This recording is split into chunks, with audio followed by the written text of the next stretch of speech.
न्याय दो या मार दो, उन हजारों आदिवासियों और वनवासियों ग्रामीणों की पुकार है जो चीख चीख कर ये बयां कर रही है कि उनकी जल, उनका जंगल, उनकी ज़मीन, उनका पुनर्वास, उनकी कृषि योग्य भूमि, जंगलों में रहने वाले जंगली जानवर, पशु पक्षी आदि, और वहाँ का जो पन्ना टाइगर रिजर्व है वह भी खतरे में है।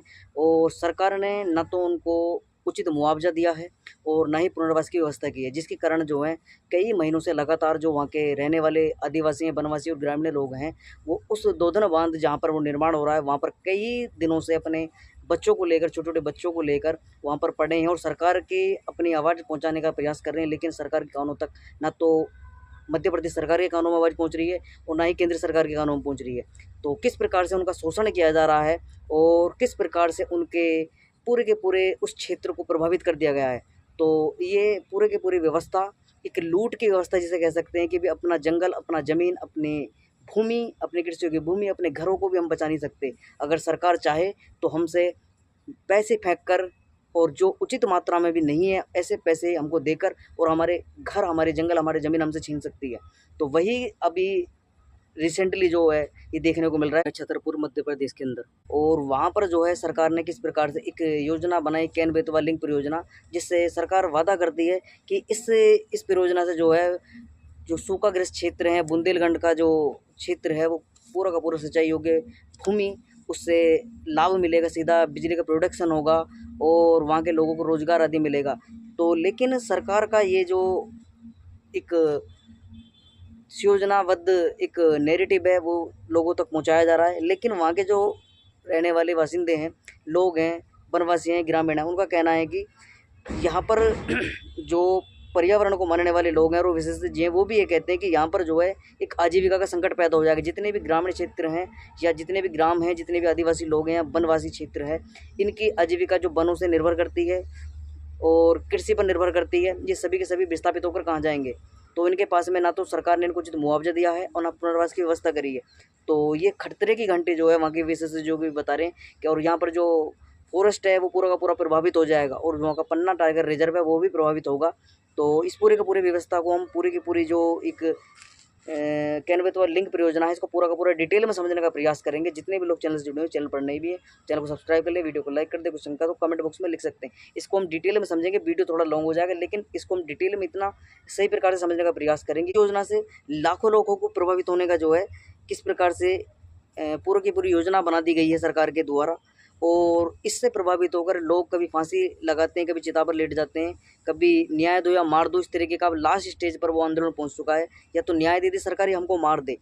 तो कैन बेतवा जो लिंक परियोजना है, इसका उद्देश्य मध्य प्रदेश, उत्तर प्रदेश के कुछ क्षेत्रों को, कुछ जिलों को जो है वो सिंचाई का जो क्षेत्र है, कृषि योग्य भूमि, उसको पानी पहुँचाना है, विद्युत उत्पादन करना है। और वहाँ पर जो है ये योजना जो है सरकार बनाकर चल रही है। 45,000 करोड़ की ये योजना बताई जा रही है, जिसमें जो है एक नदी जोड़ो योजना है। ये जो कैन से जो है बेतवा नदी को एक नहर के द्वारा जोड़ा जाएगा। तो इसमें एक बांध बनाया जा रहा है जिसका नाम है दोदन बांध। अब सरकार जो है इस दोदन बांध के लाभ बताने में लगी हुई है। सरकार कह रही है कि इससे लाखों हेक्टेयर भूमि की जो है सिंचाई होगी और 62 लाख लोगों को पीने का शुद्ध पानी जो है मिलेगा, जल विद्युत का उत्पादन होगा और सूखा प्रभावित जो क्षेत्र हैं बुंदेलखंड के या उत्तर प्रदेश के, उनको जो है ठीक प्रकार से सिंचाई योग्य पानी मिलेगा। लेकिन इसका विरोध क्यों हो रहा है? विरोध को हम समझने का प्रयास करेंगे, क्यों जो है आदिवासी, वनवासी और ग्रामीण लोग हैं उसका खूब खुलकर जो है विरोध कर रहे हैं। कभी नदी में डूब कर मरने की कोशिश करते हैं, कभी फांसी लगाते हैं। तो ये कई महीनों से आपने सोशल मीडिया पर भी देखा होगा, लेकिन आपको ये जो मीडिया है, सोशल मीडिया, वो ही आपको दिखाएगा। लेकिन जो इलेक्ट्रॉनिक मीडिया है, जो बड़े बड़े न्यूज़ चैनल हैं, वो आपको दिखाने का प्रयास नहीं करेंगे। वो आपको इन देश के अंदर जो मुद्दे हैं, जो ज़मीन से जुड़े हुए मुद्दे हैं, आम जनता से जुड़े हुए मुद्दे, उनको दिखाने का प्रयास नहीं करेगी। अलग अलग मुद्दे आपको दिखाए जाएंगे जो आपको हसीन मोंगरी लाल के हसीन सपनों के तौर पर दिखाए जाते हैं कि ये विकास हो रहा है। उस विकास के नाम पर कितना विनाश होता है उसको दिखाया नहीं जाता, उससे दूर रखा जाता है ताकि लोग आवाज़ ना उठाएं, लोग विरोध ना करें, लोग अपने अधिकारों को ना जानें। तो विरोध क्यों हो रहा है इसका?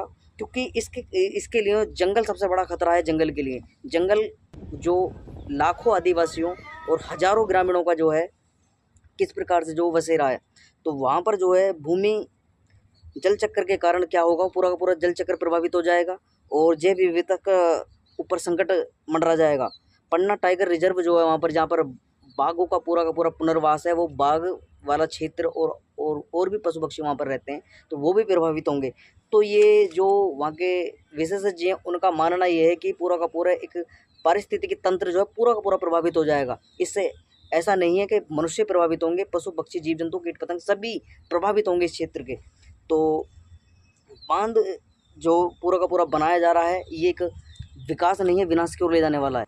तो वहाँ के जो ग्रामीण हैं और आदिवासी, उनका कहना है कि हमारी जो है कृषि योग्य भूमि, हमारे घर, हमारा वन्य क्षेत्र पूरा का पूरा सब कुछ हमसे छिन जाएगा।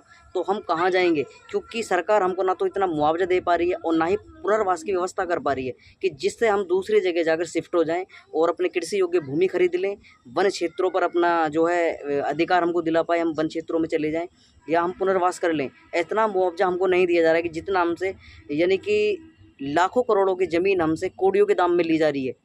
तो इस कारण जो है हम विरोध इसका कर रहे हैं और उचित मुआवजे की मांग भी कर रहे हैं। अगर ये नहीं मिलता हमको तो सरकार या तो हमको मार दे या हमको न्याय दे दे। ये इनकी लास्ट स्टेज पर ये आंदोलन है और इनकी मांग यही है। अब इस पर अगर ये मांग अब इनकी रुक चुकी है बिल्कुल, इससे आगे इनकी कोई और मांग नहीं है कि या तो न्याय दे दो या हमको मार दो। हम और तीसरी बात हमारी कोई नहीं है। अब यहाँ पर जो केन नदी है उसके लिए विशेषज्ञों का, जो जल विशेषज्ञ है, उनका कहना ये है कि अभी तक ये प्रूफ नहीं हो पाया है कि केन नदी के अंदर अत्यधिक पानी है कि जिससे हम जो है एक बांध बना पाएँ और बांध बनाने के कारण हम सूखाग्रस्त क्षेत्रों को जो है पानी पहुंचा सकें या इससे नहर बनाकर इसको जो है बेतवा नदी से जोड़ दें।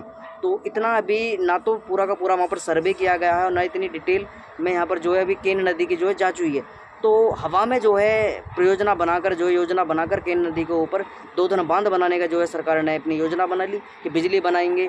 तो मेन लक्ष्य इसका ये बिजली उत्पादन करना है। वहाँ पर कृषि योग्य भूमि तो कितनी पर जो है सिंचाई होगी वो तो ज़मीनी स्तर पर जब बनेगा जब देखने को मिलेगा।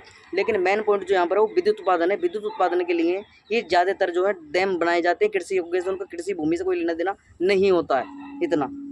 तो चेतावनी उन्होंने विशेषज्ञों ने जो वहाँ के जानकार लोग हैं, विशेषज्ञ हैं उस क्षेत्र के, उनका कहना है कि यह नदी का प्राकृतिक प्रवाह प्रभावित कर जाएगा। इसके बनने से जो है, इस डैम के बनने से जो नेचुरल प्रवाह है उसका नदी का वो प्रभावित हो जाएगा और जो निचले क्षेत्र हैं उनके अंदर पानी की कमी हो जाएगी। जिनमें मत्स्य पालन होता है, ग्रामीण या आदिवासी लोग निर्भर हैं उस जल के ऊपर, वो सभी के सभी उनको जल संकट उत्पन्न हो जाएगा क्योंकि सारा का सारा स्टोरेज पानी का यहाँ पर हो जाएगा। विकास या विनाश जो है किस प्रकार से, अगर विकास, ऐसा विकास जो नदियों को बाधित कर कर होता हो, जंगलों को काट कर होता हो, पहाड़ों को खुद को होता हो, या जंगली जानवरों को विनाश करके होता हो, वन्य अभ्यारण्यों को नष्ट करके होता हो, या मानव समुदाय को नष्ट करके होता हो, तो ऐसा विकास किसी भी प्राणी जगत को स्वीकार नहीं है, ना मानव सभ्यता को स्वीकार है।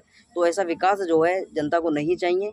इसलिए जो है पूरे के पूरे भारतवर्ष के अंदर ये विरोध प्रदर्शन हो रहा है। लाखों लोग इसका विरोध कर रहे हैं कि ये परियोजना नहीं बननी चाहिए और ना ही इससे किसी प्रकार का लाभ होने वाला है। सरकार जो है अपने अलग अलग लाभ बता रही है, अपने ऐड दे रही है, लेकिन ज़मीनी स्तर पर देखा जाए तो इसका जो ग्रामीण क्षेत्र या वनवासी क्षेत्र में रहने वाले लोग हैं वहाँ पर सीधा उनका मना करना है कि हम ये योजना, हमें इससे कोई लाभ होने वाला है नहीं, तो ये योजना बंद हो जानी चाहिए।